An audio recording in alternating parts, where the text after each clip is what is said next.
Welcome back. We're going to jump right into today's topic, which is about communication online. What are some of the icebreakers that we all need to avoid when we are meeting someone for the first time, or we're talking to someone for the first time? What are some of the things that we can avoid? Some may be a little bit surprising for some people because we've all been taught and programmed to say certain things. I'm sure maybe a parent or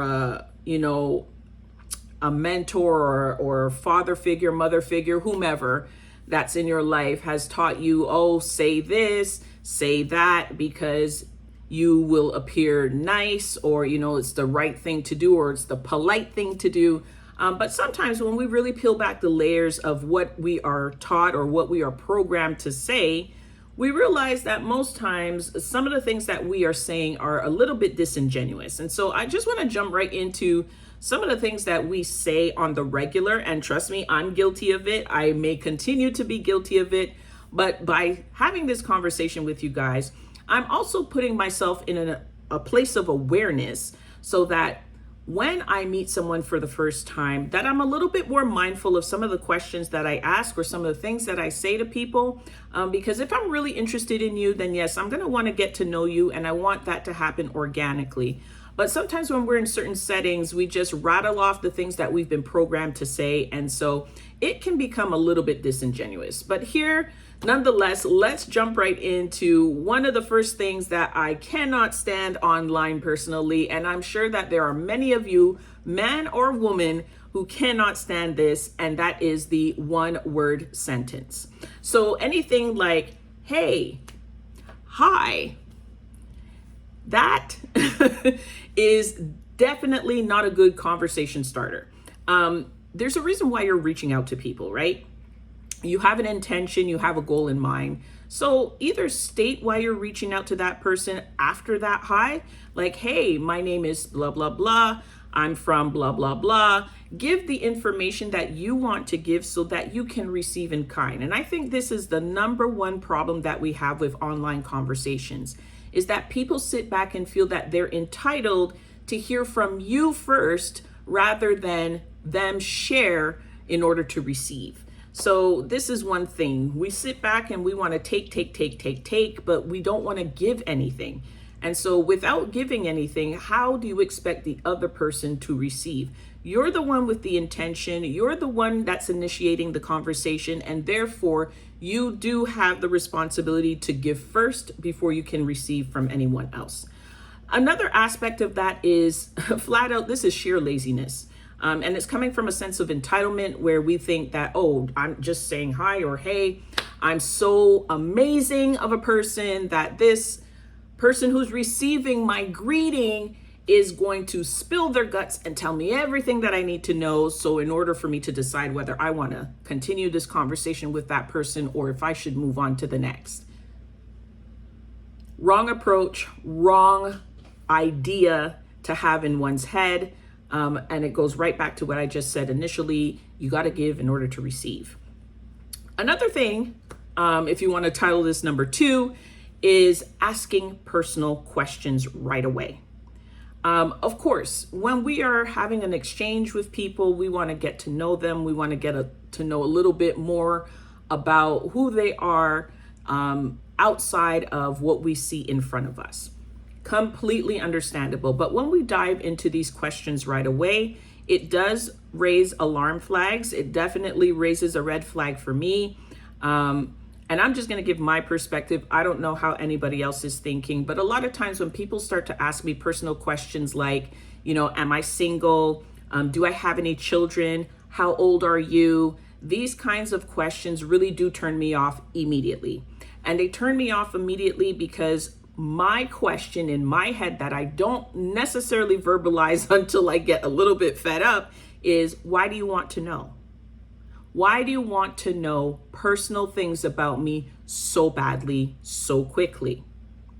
And this drives me to the point of someone who is a manipulator, because the more information that you give someone, the more that they have to use at their disposal. Now, I'm not saying that everyone who asks you a personal question is out to get you or out to manipulate you for their own personal gain, but it is intrusive.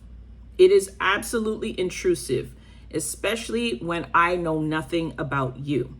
And so I'm not saying asking these questions are wrong or there's something wrong with asking those questions.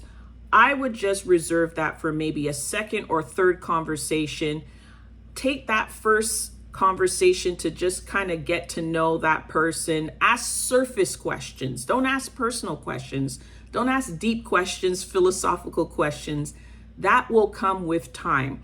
And I think this is a problem for most people, is that no one wants to take the time to get to know someone. They feel that they should have all the information right away, instantaneously, so that they can make a decision on whether they want to continue to pursue this person in whatever capacity they want to pursue that person or not.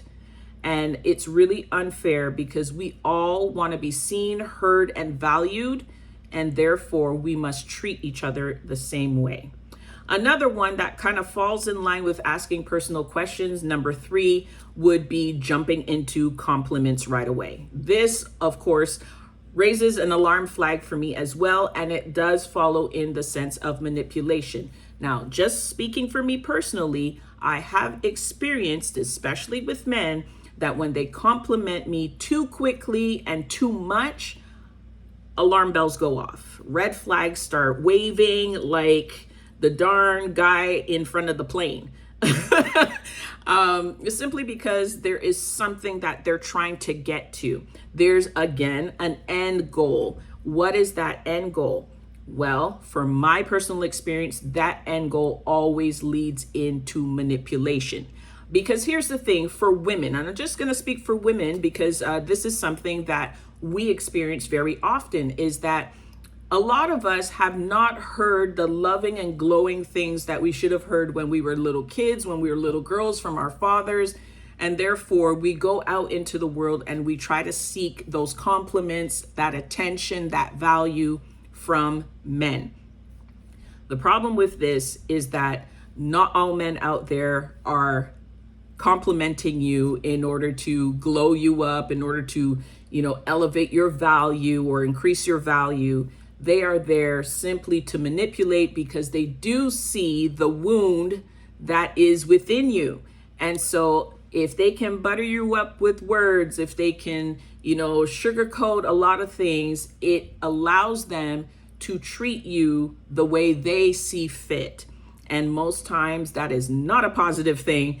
So I would behoove women who receive a lot of compliments, just take a few steps back to, take it in, whatever, but really now assess why this person, and like I said, most times it's men, it's, person of the opposite sex, why are they complimenting you so much? Why are they coming with these compliments so soon in meeting you? Take a step back, analyze what that's all about. I would even take it a step further and ask them, why do you think I'm such and such? Because, the first thing people will mention is your physical attractiveness. So yes, you're so beautiful. Okay, what is it about me that makes me so beautiful? There's nothing wrong with asking that question, ladies. Do not allow these men to now project onto you or to gaslight you into saying, oh, look at you, you're so insecure. I pay you a compliment and now you're asking and questioning my compliment. Yes, I am questioning your compliment because I want to know what is the motive behind you giving that compliment. Again, not all men are like this. Most men are like this. And if you are someone that's dealing with any kind of self-esteem or self-worth, please pay attention to these things. Another thing is offensive jokes. Now, some people can find this, this harmless, blah, blah, blah. But if I'm meeting you for the first time and I don't know you from a can of paint, you don't know me from a can of paint, what is it to say that the joke that you want to share is actually funny? Have you taken the time to gauge my humor meter? You know what I mean? Like, what's my barometer on the humor level? And so a thing like this would be making sexual jokes. Sexual jokes to me are not funny unless you've initiated your comfort level with sexual jokes. But if I'm just meeting you for the first time and you're cracking a joke, I don't know about all of that. You know what I'm saying? It's really a fine line between haha and what the F, right? So be careful when you're making jokes with a person. Just, do something light in the beginning, just to kind of gauge if that person is going to laugh at that or if they just do not, share that same particular humor. If they don't share that same particular humor, I would take a step back and kind of keep the conversation a little bit like civil and surface level, and save that for another time if there is another time to speak. But I would not do that right away in a first conversation. And then last but not least, this is number 5. Last one's number 4. Number 5 is talking about yourself the entire time. What is the point of reaching out to someone and trying to initiate a conversation and all you can focus on is you? At the end of the day, what is this interaction about? Is this about getting to know someone and they getting to know you? Or is it about you trying to be seen and heard? Okay, it always comes back to what is the goal of initiating conversations with people? Are you trying to get them to notice you and pay attention to you because you feel and think so little of yourself? Or are you really trying to establish relationships and grow your network, or, grow your friend base, or maybe even change your friend base, dating, all of the above? What is the end goal? And if all you can do is talk about yourself and not even give the other person an opportunity to share something about them so that you can find some familiarity or some commonality with them, then it is really a one-sided relationship. And to start off like that off the bat does leave a sour taste in most people's mouths. So I would just be mindful of that. So there you have it, a few things that we can consider as icebreakers, and most importantly, what we should avoid using in future conversations when we are meeting people for the first time online and, dare I say, in person. I hope you found this very helpful and something to think about the next time that you initiate a conversation with someone. Until next time, you guys take care. Have a blessed day. Peace.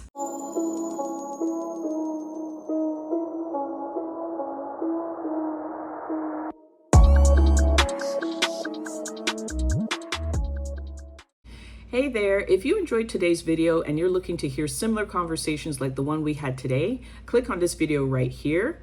And if you're looking for a community where you want to learn and grow and become the best version of yourself, then click the subscribe button right here. And until next time, you guys take care. I will see you in the next video. Peace.